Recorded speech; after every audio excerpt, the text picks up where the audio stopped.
kiddos. So today we are going to talk about the American Revolution and the formation of our new government. We're going to cover from 1774 to 1787. So where we last left off, we had talked a little bit about these British actions, in particular, lots of taxes and lots of regulation. On the colonies in particular with a focus kind of in the New England area of Boston, the Bostonians were kind of rebelling and letting it be known that they disagreed with taxation without representation. And it started to kind of take throughout the colonies where they started to kind of become worried that if it could happen in Massachusetts, it could happen in other places. And it was too. The British were now enforcing the Navigation Acts that during the period of salutary neglect had long gone unenforced. So even farmers that were selling their tobacco or their rice, that kind of became an issue for them as well.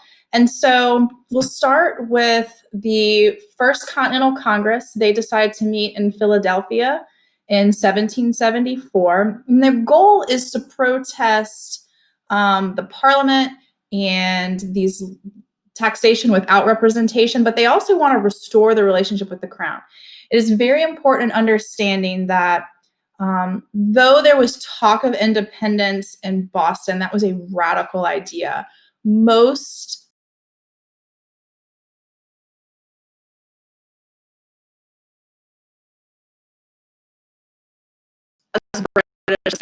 as loyal British subjects, independence was a radical idea at this point in time. The whole purpose of the First Continental Congress was to restore the relationship.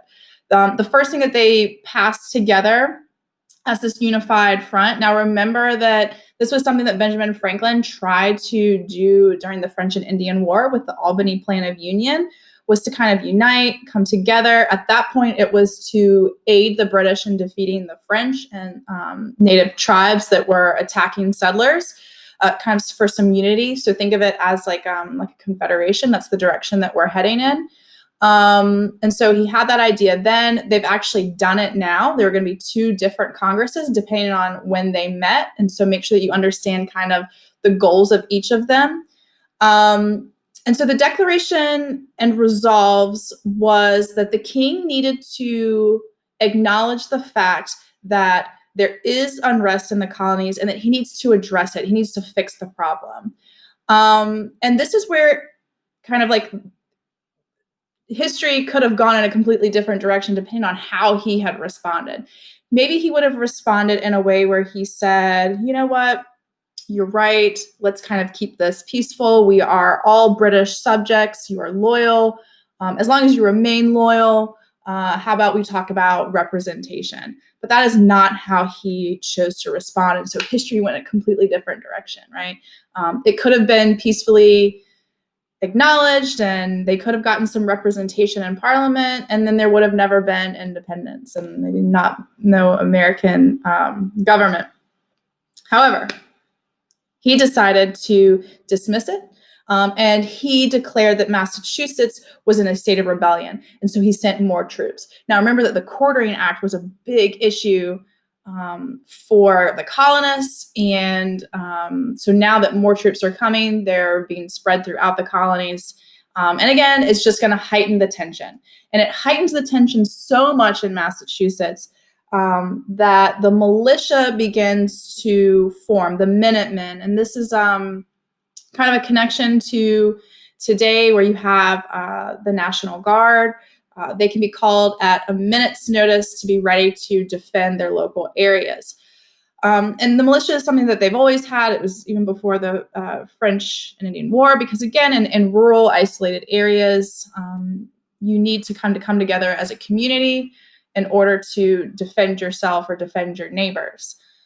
And so the militia in Massachusetts had begun to gather weapons and stockpile them because they were worried about this growing presence of redcoats in their area.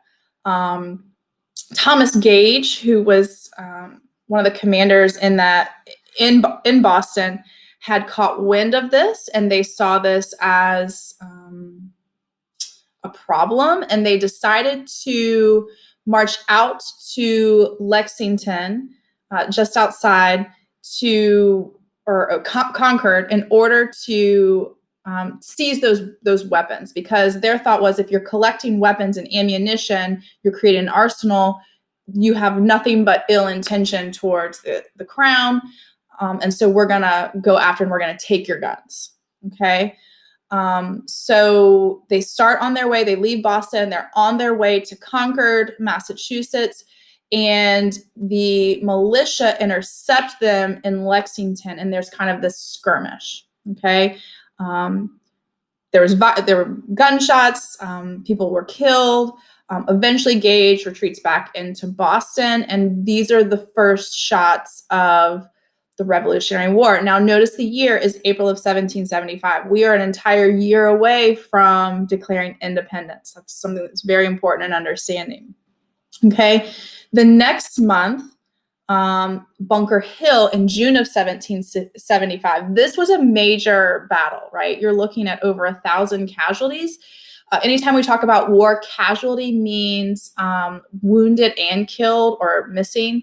So if you have an army of 1,000 people and there are 200 casualties, that means that you can only bank on 800 people for the next battle. It means that they're kind of out of commission, that don't count on those numbers. They could be wounded and nursed back to health and then eventually join up later.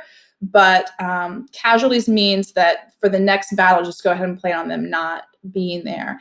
And really after Bunker Hill, and they're at the First Continental Congress, and they had heard about these things, or the Second Continental Congress by this point, excuse me. And they're sitting there and they're hearing from John Adams, who was one of the representatives from Massachusetts, about the violence through letters, correspondence with his wife, Abigail. And they start to kind of talk about, like, what are we going to do? And one of the recommendations that Adams suggests is that there needs to be a continental army in order to help the militia fight the tyranny in Massachusetts. Now, again, if you are a delegate and you are sitting there and you're thinking, wait a second, we're trying to restore peace. Why would we create an army in order to fight our king and our crown? So it was radical. But what changed people's minds was the fact that Adams nominated George Washington. He was a planter from Virginia. He had fought very well for the British crown in the French and Indian War.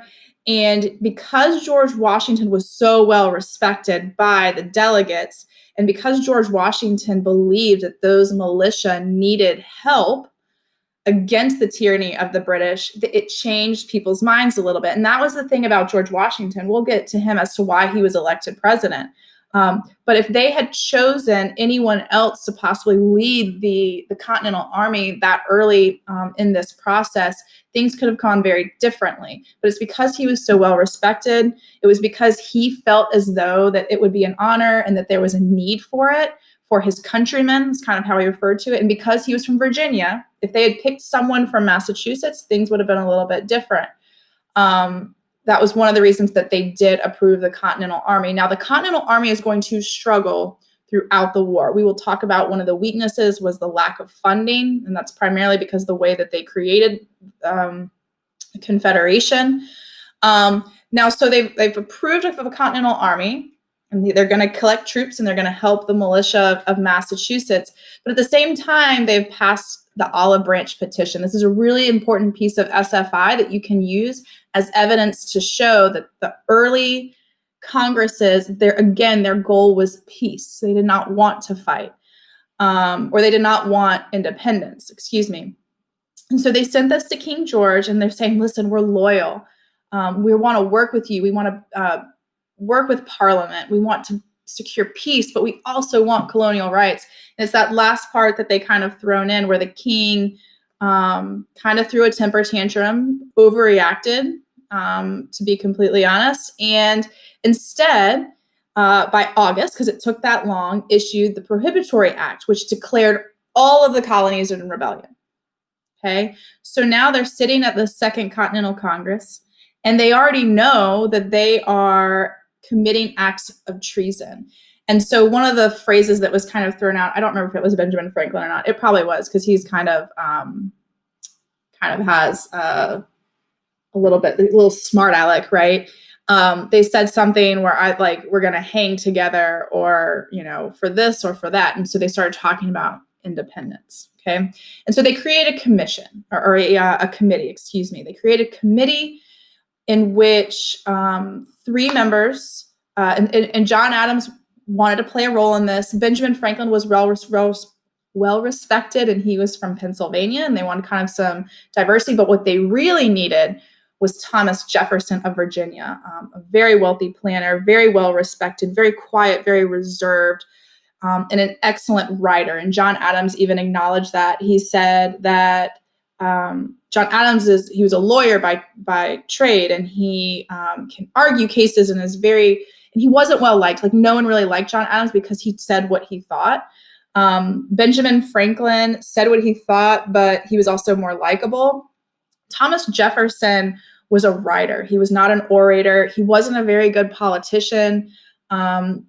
Really struggled with the presidency later on, but he could write. And he was an intellect. He was an enlightened thinker, as was Benjamin Franklin.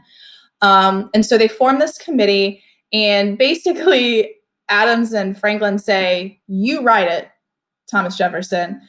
It's kind of like the perfect example of a group project, right? Someone that does all the work. But thankfully, Jefferson did get credit for it. Now history books have given him credit, but at the time it was this committee of Adams and Franklin. And so he pulls from a popular pamphlet of the time of Thomas Paine's Common Sense. Now, Common Sense radically changed the views of the people towards independence, because, again, early on, it's like they were British subjects. They saw themselves that way. Independence was not something that most people felt passionately about. Like, obviously, you would see that probably more so in Massachusetts. But he basically outlined, he said, it doesn't make sense.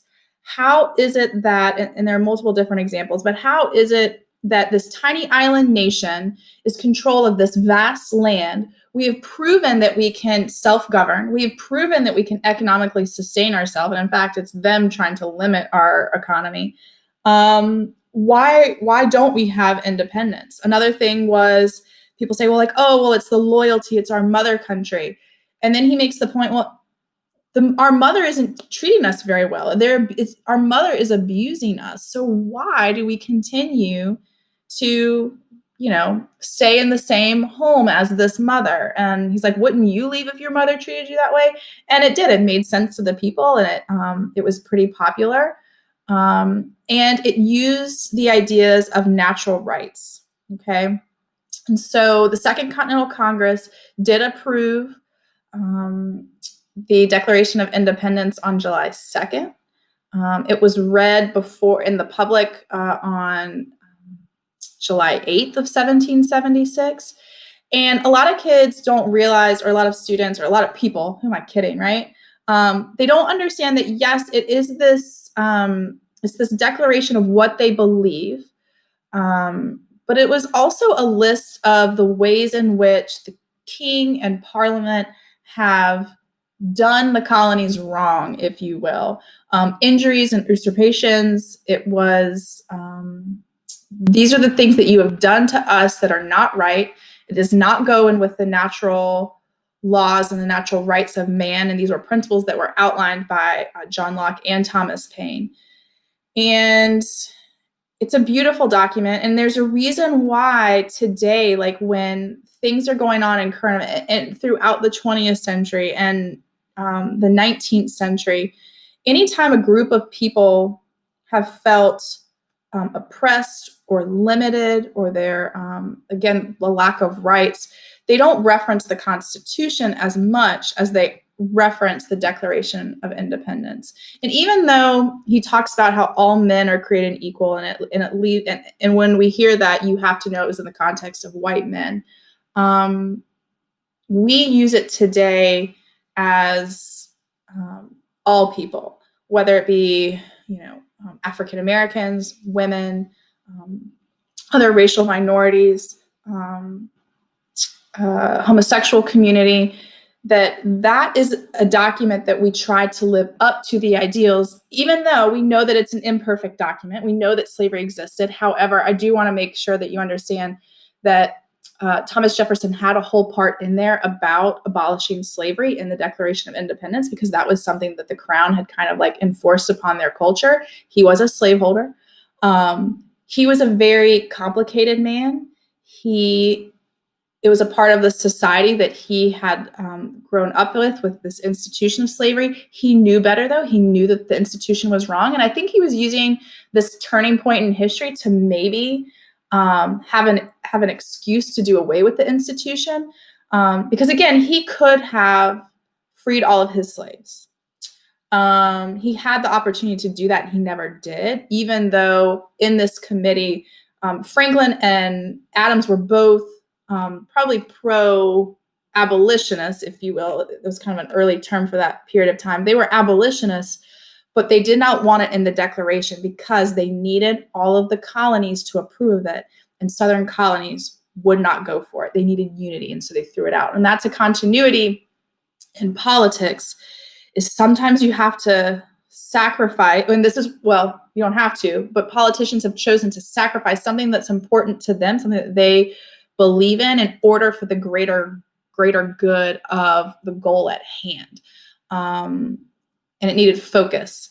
And Jefferson tried to squeeze in abolishing slavery, but that's not what this was about. Adams and Franklin chose independence of the nation over abolition of slavery at this point in time. But again, think about how different our history could have been if they could have gotten, well, a couple different ways it could have gone.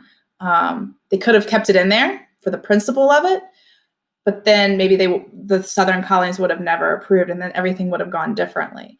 And more than likely, that's probably how it would have gone. So I think that they did make the right decision at that point in time, but at some point there could have been something done about slavery. Okay, so Loyalists and Patriots. Again, it's important to know that this was a civil war as much as it was a war for independence, a revolutionary war. You're looking at, so the Patriots or the Whigs. So the Whigs was a political party. It was a British political party of the time period. The Whigs are going to come back with an American political party in the early 1800s. But they're about, so 30, I would say probably closer to 30% at the beginning of the war were Patriots, okay? Loyalists or Tories were about another 30% of the population. That's an easy way to remember it, is that it was about a third.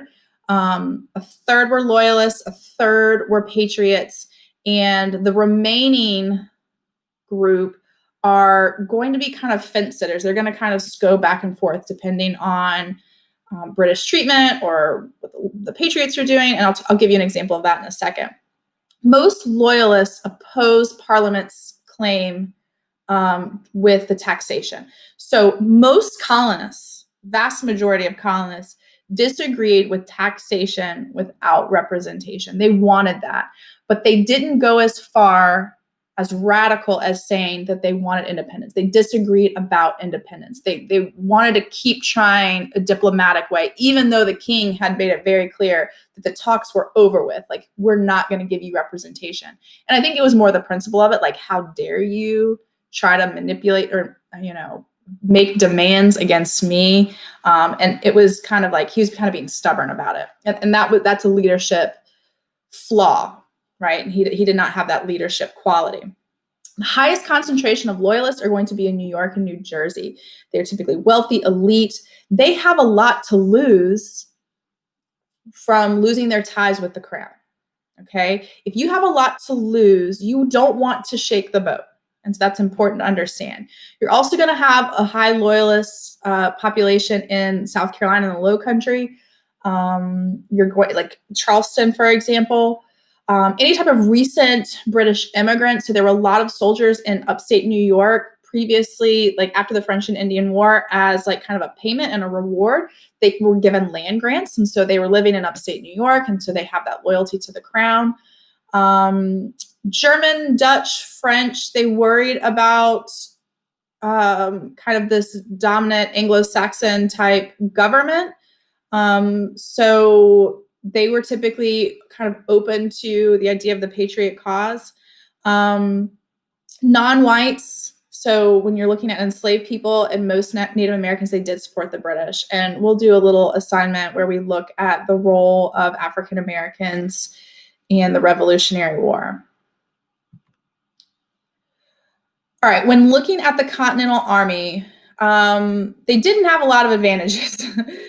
They're fighting, but they do have their morale. Well, I shouldn't say morale. Their motive, right? They're fighting for their homes, their families, their lives. If they are caught taking up arms against their country, their government, they lose it all. So they have a lot to lose. George Washington is for sure considered an advantage because in his consistency and his leadership and his openness to changing the rules of war in order to win, and I'll talk more about that later. But just his leadership and his presence, he motivated his soldiers. He was present. He had a good morale or rapport with them.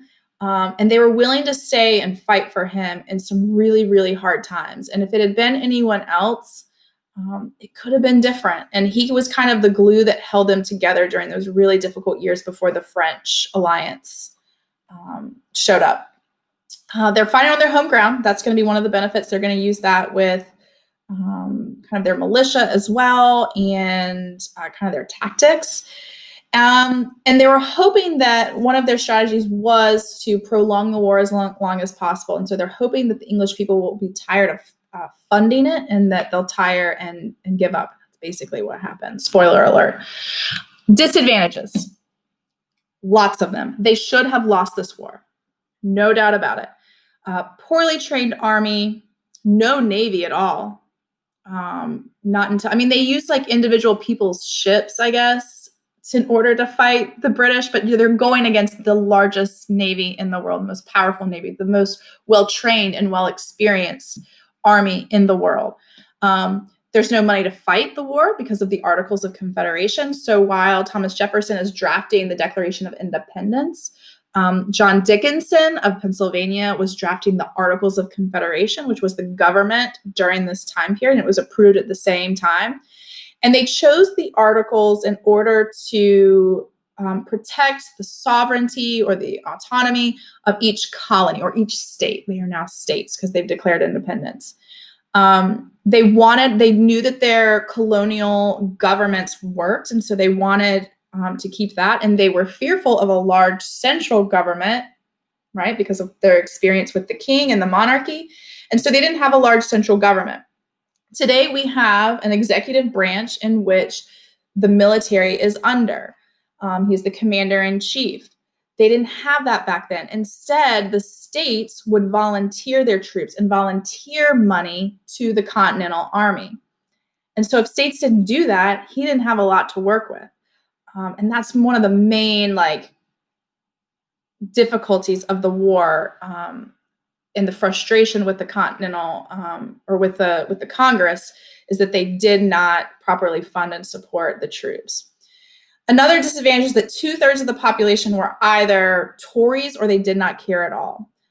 They are going against not only a professional English army, but the British also hired Hessian mercenaries to fight, as well as the Native Americans. So remember that Native Americans supported the British because, remember the proclamation line? They had kind of made it very clear that they were going to limit colonial expansion out west, which was encroaching on their land.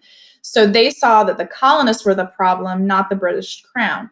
And so Native American tribes did support the British, and they were scouts for them as well. Poor equipment, lack of food, the soldiers left at will, and they just had a really difficult time. The British Army, kind of already talked about a lot of their advantages. They do have factories to make war materials. That was one of the other issues that the Continental Army, like they have to use like the weapons that colonists like already had. They have an established government to make decisions, and that they had practiced using it. Where under the Articles of Confederation, it was kind of new and kind of weak at that point in time. Maybe people didn't really trust it. They're like, oh, how good is this going to work? And then they have a third of the population, at least, that would be willing to help. In addition to, they incited slave rebellions in order to affect, like in southern colonies, they persuaded enslaved people or African Americans to join in order to obtain their freedom. So that was an advantage that they did that. And I'll talk more in class about the Continental Army and their choices with how to use enslaved people or recruit enslaved people. England had disadvantages, long supply chain. So if there is something that you need and you need more troops, or you need more supplies, like you have to plan it out very well. So 3,000 mile long supply line. They did have budgetary restrictions because the nobles were upset about the high taxes to pay for it. English soldiers are fighting for this king instead of for their lives. And so when leaders are targeted, they kind of didn't really know what to do and didn't really care. And it was more of like a job versus like a passion with the patriots. And the English military was pretty weak. If you think about, in order to become an officer, really, it's like who was your dad, right? They're typically of noble birth. They're typically appointed as like a favor to someone by the king or by someone else's dad. And so it wasn't always the best leaders as officers. It had more to do with your lineage. And so there were some weaknesses there. And their biggest issue is that they had to maintain British support. The British people at home, and this is a continuity in all war, you have to maintain morale of the people to be able to support the war. Otherwise, you're not going to be able to win, especially if it's a war of attrition. So the British early on wanted to divide the colonies where the root of the problem, which is in New England, okay? So they divided New England from the middle colonies, from Pennsylvania and New York, or so like Philadelphia and New York in particular. They're going to use their Native American alliance to their advantage as scouts. This is going to eventually lead to a stalemate, though, once the French do come in. And so they're going to change their strategy completely after the French blockade shows up. And instead, they're going to abandon New York and Philadelphia, and they're going to make their way south to South Carolina, and they're going to use Charleston. They're then going to come up through the colonies, inciting slave rebellions and kind of asserting their dominance that way, okay? Now, the colonists, or the Continental Army, they're going to stay on the defense. They don't have enough troops to attack. And we'll talk more about this with other wars as well. When you are the underdog, you have to be smart about your battles. Like, you just can't go into battle just because. You have to kind of pick and choose, because you can't stand to lose men. The Continental Army did not have enough men to lose, and they also didn't have enough supplies in order to stay on the offense. They did use an extensive spy network. It's very interesting. The Culper Ring was using espionage. They had spies in New York and in Philadelphia, and they gained information in order to know how to specifically, like, tactical and where they made their attacks, so that there was kind of like bang for your buck, if you will. Saratoga is a perfect example of that. Once we get there, they had to get help from the French. And if the French had never supported the United States at this point in time and their independence, it would have probably turned out differently. They just probably wouldn't have the men and the supplies to be able to stretch it out long enough for the British to give up. I think the thing that helped them the most was their guerrilla-style tactics. So they used, back then they were called sharpshooters. So, and what they would do is, and so like surprise attack, that's what guerrilla warfare is. So instead of every single battle, there were battles where it was like Napoleon-style warfare, where they stood in lines and they took turns shooting at each other. they used a lot. They used their militia. They used sharpshooters and skirmishes to kind of especially affect supplies, like wagon trains, like taking supplies from there to and from, and then also to get intel, right? So they would attack these supply chains and get Cornwallis's correspondence, for example. And one of the things that I think is interesting is, again, Washington knew that he couldn't play by the rules, and so, or the typical rules of war, and so they used those sharpshooters to target not only those Native American scouts, which is going to deter other Native Americans from helping the British, and that's exactly what it did, but they also targeted officers, which is a big no-no in the, I guess, the nobility of European warfare. But Washington knew that if they targeted the officers, that then it would leave the men, right, the ground troops, kind of not knowing what to do. And that's exactly what happened. And there was chaos. And that's what he wanted to incite in order to have a better chance of drawing the war out and winning. So summer of 1776, independence has been declared, like it is on, the war is going, okay? General Howe and the British kill or capture a quarter of Washington's army in New York. It was bad. It was very bad right from the beginning. They retreat across the Delaware River into Pennsylvania, and then the British are now thinking of taking Philadelphia, okay? So things are not going very well in the first 6 months of the war. By the time you get to December, so also keep in mind that during this time, you ever heard of the phrase like hunker down for winter? You didn't really have battles during the winter months. Supplies are short. People sick. You can't have people marching in snow. The Continental Army doesn't even really have, shoes and blankets and places for people to, like barracks. So you just want to kind of preserve. So everybody kind of hunkers down for the winter. You don't really do anything. Now, moving into the end of 1776, those original volunteers that signed up in the Continental Army, they are set for their enlistment to end come January 1st. They're losing, they're sick, there's a smallpox outbreak, they're on the defense, and Washington is worried about, on January 1st, the army basically being gone, the Continental Army, because they're all going to go home. A lot of them have already deserted. Desertion was a big issue. So he knew he had to do something drastic in December of 1776. And that drastic decision was the Battle of Trenton. And so on Christmas night, he crossed back over the Delaware River. So the famous painting, right, where you see Washington crossing the Delaware.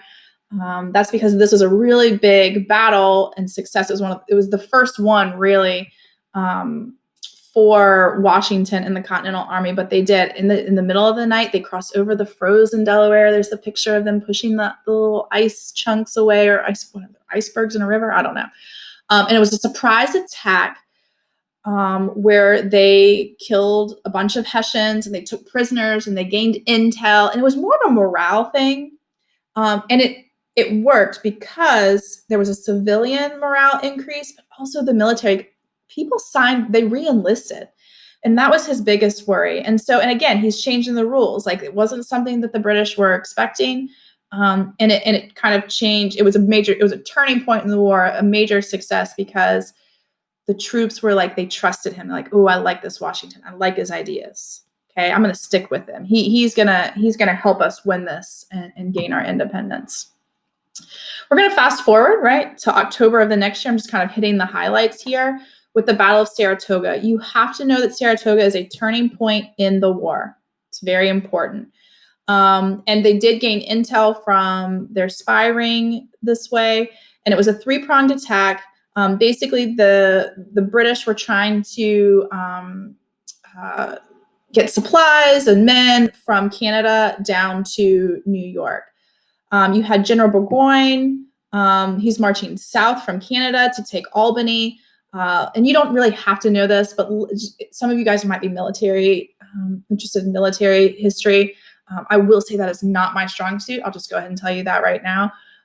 In all of the different wars, I'm more of a social history person. But it is important to understand that the Battle of Saratoga, because of the intel, because of Washington's leadership, that this was where, and because of the information that they gained, they got tons of wagons and information. They got cannons, they got artillery, they got weapons. Like, it kind of saved them. And when word got back to France, because they also have diplomats. So Jefferson is in France, Benjamin Franklin is in France, and they're trying to persuade the French to help their cause.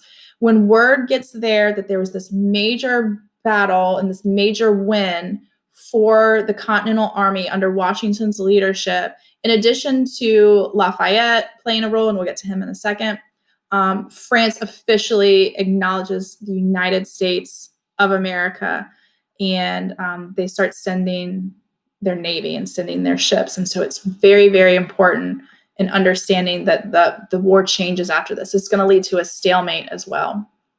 Now, 1778, kind of that winter of 1777. So even after Saratoga, they're waiting on French ships and French supplies and French reinforcements. They had a really hard winter because they're struggling financially at Valley Forge. So Valley Forge is right outside of Philadelphia. They set up camp there. The British still have control of New York, parts of New England. They have Philadelphia, and Washington has his entire Continental Army, 10,000 soldiers in Valley Forge. Well, not the entire army. They're in other colonies as well at this point. But anyways, out of the 10,000, 2,000 died of exposure, of disease, frostbite, lack of food. It was so bad. So why did they stay? And a lot of it has to do with Washington's leadership. Washington was there. He didn't go back to Mount Vernon for the winter and sit by the fire with Martha, right? He was there. He was present. And it was also because as a leader, he realized that you have to, sometimes he needs help. And so he brought in experts to help him with some of these issues. One of those experts was Friedrich von Steuben. Von Steuben was a Prussian commander that had basically been banished over rumors of his homosexuality. He had kind of, he had been shunned, but he was a brilliant commander before that was kind of exposed.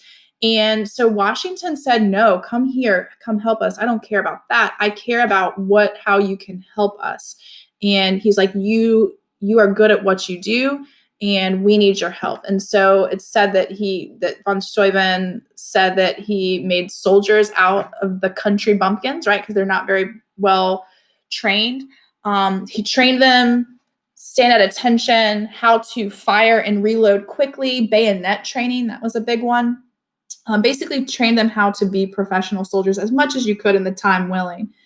The Army, the current Army handbook. So if anyone ever enlists in the military, and maybe even if you're in JRTC, the first part of the handbook is von Steuben's manual that he created for the Continental Army during the Revolutionary War.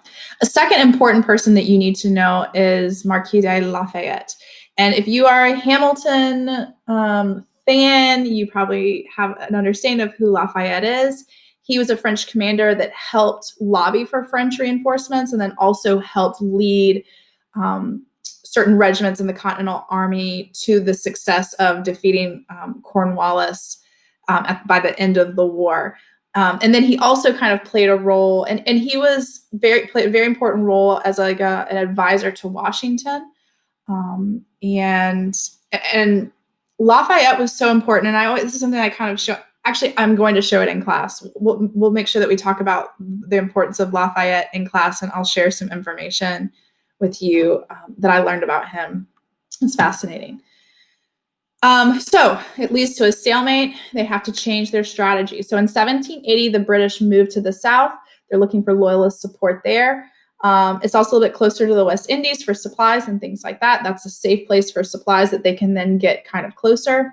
Now we have General Henry Clinton. He captures Charlestown. Yes, it's called Charleston now, in May of 1780.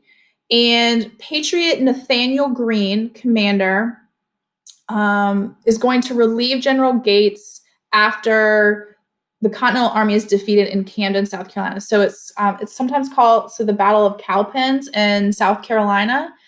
And basically what happens, and again, I wish I had a map, but in South Carolina, Lord Cornwallis begins to basically chase Nathaniel Greene. Okay, so Nathaniel Greene is kind of like attacking and retreating, attacking, retreating, just kind of going to be a nuisance. So Cornwallis is there in South Carolina, and Nathaniel Greene retreats up into North Carolina. And what he's going to do is he's going to kind of like draw Cornwallis up through the South. And in Guilford County Courthouse, Greene confronts Cornwallis again in March of 1781. Now, even though the Continental Army loses there, and so by the way, Nathaniel Greene is famous in this area because, so in Guilford County, Greensboro is named after Nathaniel Greene. There is a well-known brewery there called Natty Greene's in honor of Nathaniel Greene, so a little bit of local history there. But as Nathaniel Greene retreats from Guilford County, he starts moving up to Virginia to meet up with Lafayette and Washington. And eventually Cornwallis is going to kind of chase him, and he's going to set up camp on a peninsula called Yorktown. And so you know where this is going. But he really does weaken Cornwallis's military to the point where he has to get to the coast in order to kind of get more supplies. But unfortunately for Cornwallis and the British Army, he picked a really bad location. Now, more local history. Before Nathaniel Greene gets to Guilford County, he goes through kind of through the western part of local Forsyth County, and Cornwallis is following him. Him and about 5,000 troops find a small Moravian settlement of Bethania, and that's typically what they would do is they would find one of these towns and they would kind of set up camp and collect supplies and then keep moving. And so Lord Cornwallis and 5,000 British troops set up camp in Bethania and probably stretched as far, who knows, maybe even there were British redcoats that had camped up on the farm that is now Reagan High School. We don't really know. And they sat there for a couple days. They went to local farmers. So Bethania was kind of a rural community. You'd have the church there, but then there were farmers, tobacco farmers, and just like self-sustaining farms on the outskirts. And they went around to the different farms. Lord Cornwallis stayed in this home that you've probably passed many times, the Cornwallis, they call it like the Cornwallis house, because that was the grandest house in the community. That was the nicest house. And he walked on in and he said, "I'll be staying here, thanks." And they took livestock, corn, maybe even cornmeal or flour that the community had, or that individuals had worked hard to grow and harvest, and they left.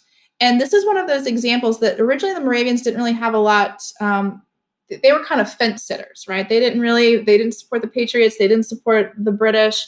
They just kind of wanted to live their life and kind of be isolated from all of it. But the war came to them, and there was this situation.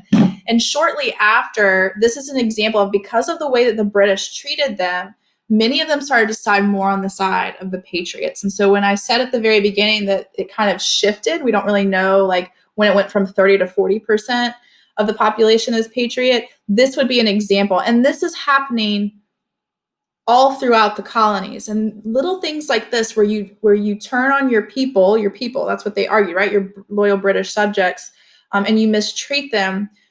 That's how it pushed people towards the Patriot cause. So a little bit of local history there. So after Guilford Courthouse, Cornwallis is at Yorktown. And again, I'm hitting the highlights here, missing obviously some pretty important battles. But on August 30th of 1781, French ships come in. You had almost 9,000 Americans, Continental Army, almost 8,000 French to surround the 6,000 British troops under Cornwallis's command. Now, he's surrounded. He's going to have to surrender those troops.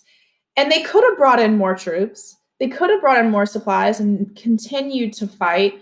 But it would have been difficult to do. It would have drawn the war out. I mean, this saved them years, right? For the Continental Army, it would take years again to be able to kind of infiltrate the colonies. And also by this point in time, there were more loyalists, or more patriots than there were loyalists because of the way that they treated them during the war. And so he does surrender in 1781. And one of the things that I think is interesting, and it kind of shows like, again, why their leaders were so weak, is because Cornwallis, typically the commander surrenders in person. So he would have surrendered to George Washington. Instead, Cornwallis sent a assistant or like a second in command to do it for him. So that just shows you, right? But the war's not over because you actually have to sign a treaty. Peace talks begin in Paris in June of 1782. Notice how long this takes. Because you have to prepare before you can go and kind of have those demands. So John Adams, Benjamin Franklin, John Jay are all present. So at the Treaty of Paris, yep, there's another one, 1783. That's how you know the difference between the Treaty of Paris, 1763 and 1783. 63 is the French and Indian War. 83 is going to be the American Revolutionary War, the War for Independence. Those that are present, the United States of America, Great Britain, France, and Spain, because France is there, obviously, because ally. Spain is there because they share a border with the new United States of America. So they established that. So Britain says, yep, you're independent. You got it. It's yours. The Mississippi River will be the western boundary of the nation with Spain, Canada to its north. They talk about some fishing rights and things like that. And Americans would pay the debts of British merchants, just a kind of little small thing, okay? And so there it is. That is our country as of 1783, okay? So during the war, and this is more kind of the social history part, Congress ran out of gold and silver very on, so they sold bonds.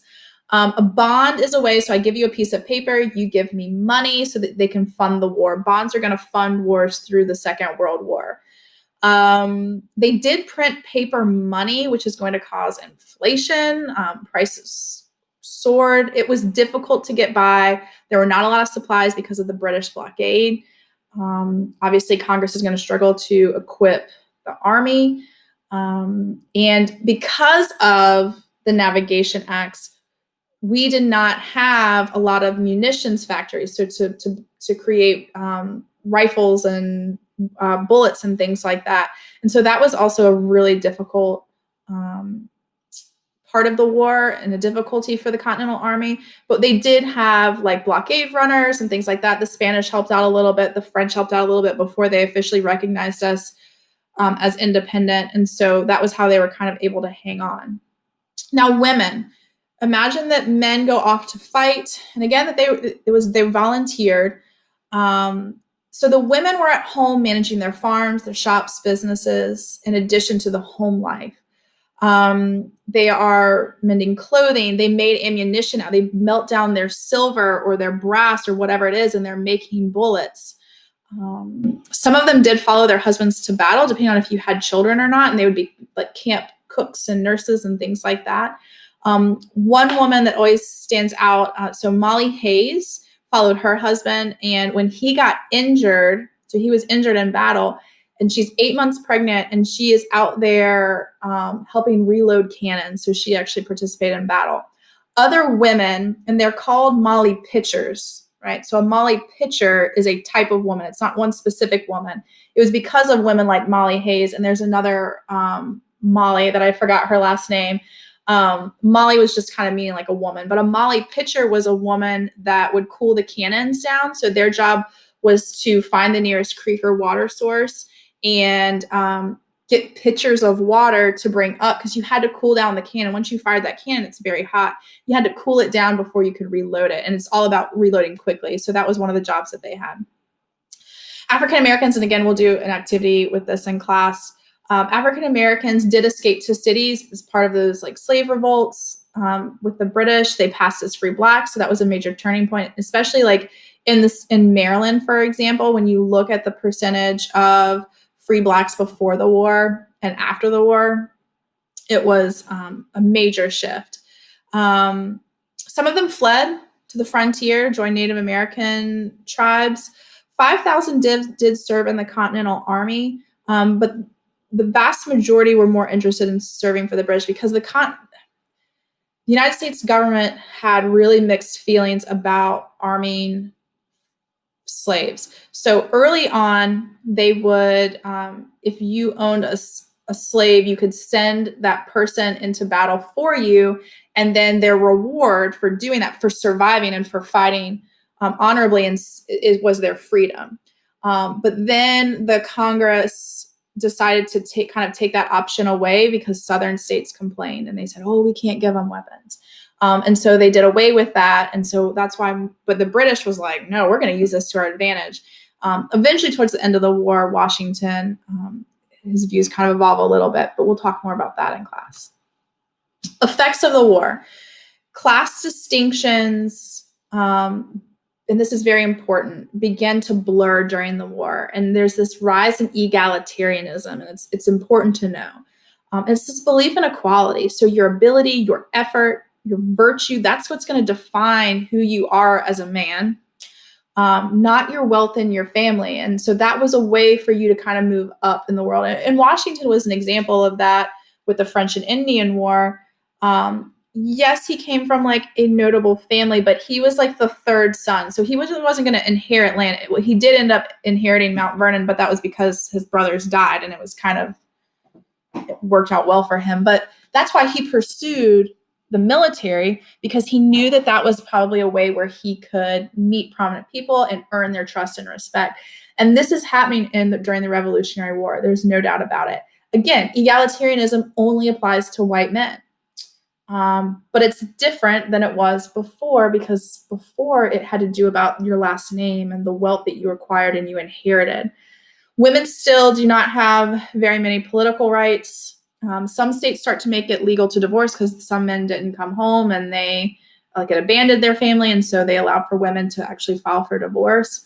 Some women do start to look for higher education, which is good. Now, the downside is the higher education part comes into play because, why would you send your daughter to college, right? The whole idea of having a daughter is to marry her off to a wealthier person or someone higher social status. So why would you spend money? You kind of want her to be gone. So the reason they did that, though, is because if she has not a degree, but if she attends a college or higher education and is educated, and she will then educate her sons so that they will be more prepared and maybe move up through kind of the American dream, have more opportunities awarded to them. So you would basically say, well, my daughter attended Salem College. Salem College, or it was called the Single Sisters House in 1772. Yes, right here in Winston-Salem. It was the earliest location for women to go to higher education, college, basically. A lot of first ladies in the 19th century were actually Salem College graduates. It was a prestigious place. It was very well known. That was somewhere, if you were wealthy in the South, that you wanted to send your daughter, because then you could tell possible suitors that, well, she's Salem College educated. Just think about how educated your sons will be, because that was one of the jobs of mothers, was to kind of the primary education before you had public school. Their job was to educate children.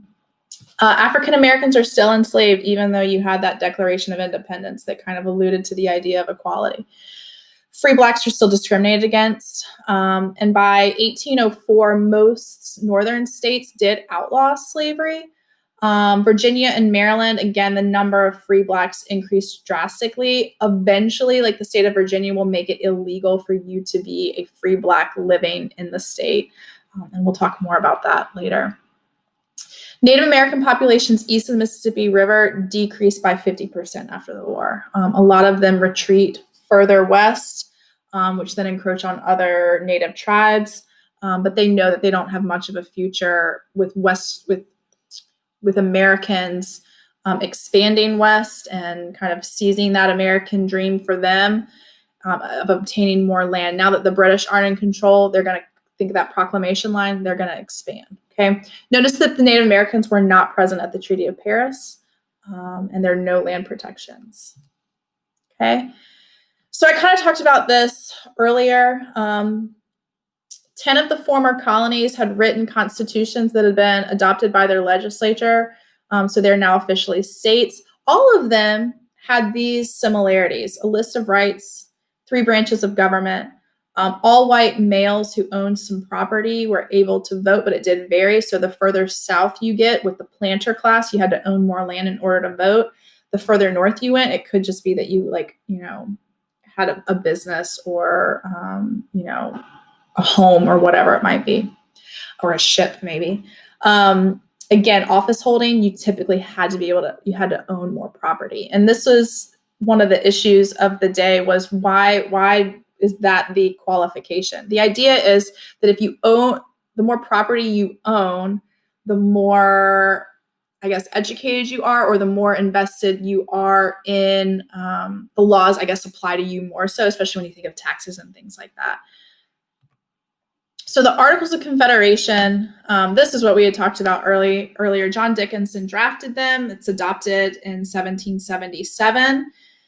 They're eventually ratified in March of 1781. All 13 states had to ratify the Articles of Confederation, and that took some time. And that is one of the problems with it.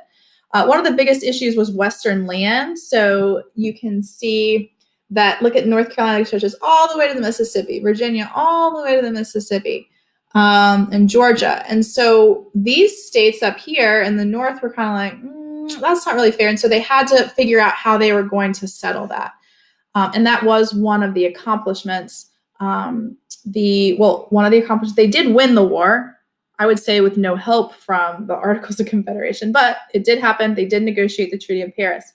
The Land Ordinance of 1785, and kids always get these confused. It's just one of those things you're just going to have to kind of practice. 1785 comes first. They surveyed the land, right? And this was what also kind of fixed that early problem of kind of like the western part, so that would eventually be broken up into other states. So they surveyed the land. That's all good. The Northwest Ordinance is probably the most important one. And it declared kind of what the Northwest Territory would be. It set rules for how to create new states. So I will reference that throughout. As populations grow, they will admit new states into the Union. That is the Northwest Ordinance. It did grant limited self-government to territories, and it prohibited slavery in the Northwest Territory. Notice just in that territory. But this is the first example, kind of like early on, kind of with this idea, when they say that the founders believed that slavery was going to die out, here's kind of one of those examples. Everything's going to change, though, in the late 1790s with the invention of the cotton gin. Way more weaknesses of the Articles than strengths. Financial war debts. How do you pay them? And if you can't pay them, we are going to look weak to other nations. And they owe other nations a lot of money as well. Congress does not have the power to tax, okay? They can only request donations. Well, North Carolina is probably going to keep their money, okay? Divisions over economic competition between states, like can you put a tariff? Can the state of Virginia put a tariff, which is a tax on imported goods, on North Carolina? Well, that decreases trade. Like that hurts everyone because they're going to they're going to reciprocate that, and they're going to do the same thing to them. Foreign issues, European nations don't have a lot of respect for us if we can't pay our debts, and they're going to kind of push the boundaries there. And then you have Shays' Rebellion. So it's a Massachusetts farmer. He led an uprising against new state taxes, and there was no way to really put the rebellion down. And so Shays' Rebellion is an example of how the new government, that lack of an executive branch, that lack of an army, will kind of lead George Washington to call up all of his friends, the Annapolis Convention, and say, hey, maybe we should rethink this, okay?